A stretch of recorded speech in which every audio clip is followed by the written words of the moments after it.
Good evening everyone. আজকে কোর্টের রায় ছিল, কম বেশি সকলে হয়তো লাইভ জিনিসটা দেখেছো। আজকে যেটুকু ইনফরমেশন দেব যে মেজর আপডেট কি দিল কোর্ট থেকে। সবার প্রথমে চিফ জাস্টিস যিনি ছিলেন তিনি যেটুকু ঘোষণা করলেন, যারা স্টুডেন্টদের পক্ষে যে উকিল ছিল বা আমাদের পক্ষে যে উকিল ছিল, যেটুকু বললেন যে এনটিএ যে এক্সামটা কন্ডাক্ট করায় অর্থাৎ নিট, সেই নিটে মাস পরিমাণে মানে প্রচুর পরিমাণে যে স্ক্যাম হয়েছে বা প্রশ্নপত্র ফাঁস হয়েছে বা লিক হয়েছে সেই বিষয়ে একটা মেজর প্রমাণ দিতে বলেছে।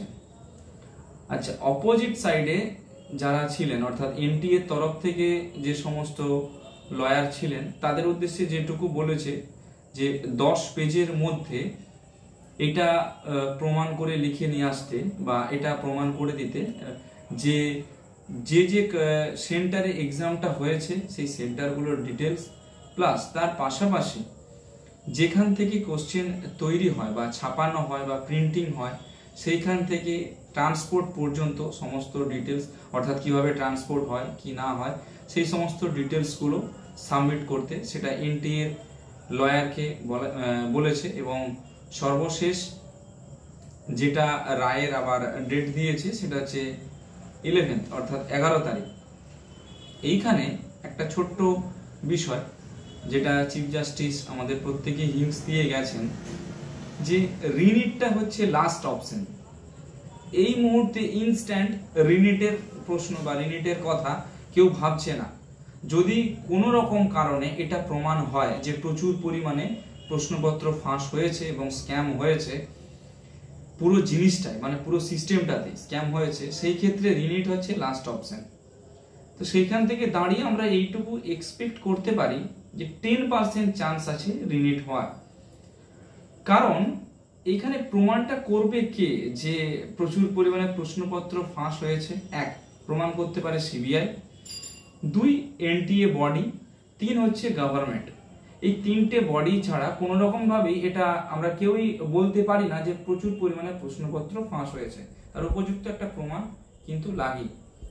যাই হোক, সর্বোপরি 11 তারিখ আবার ডেট দিয়েছে রায়ে, ওই দিনই ফাইনাল সাবমিট করবে যেটুকু বলেছেন আমাদের চিফ জাস্টিস।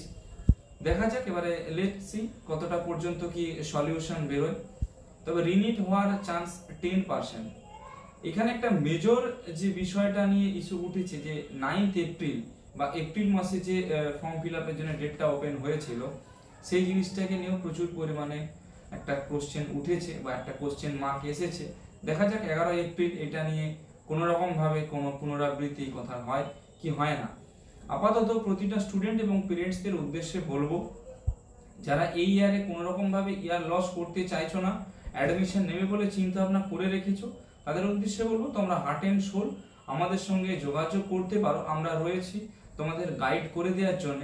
মানে তোমাদের যা বাজেট রয়েছে সেই বাজেট অনুযায়ী একটা বেস্ট কলেজ তোমাদেরকে সাজেস্ট করে দেওয়ার দায়িত্ব আমাদের থাকবে। আমাদের সার্ভিস চার্জ খুবই নগণ্য রয়েছে।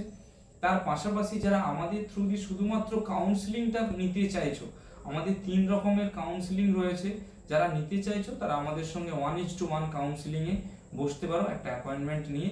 আমরা কিন্তু সেই সুবিধাটাও তোমাদের জন্য রেখেছি। ভিডিওটা কেমন লাগলো জানিও, যদি একটু ইনফরমেটিভ বলে মনে হয় সবার সঙ্গে শেয়ার করে দিও। Thank you.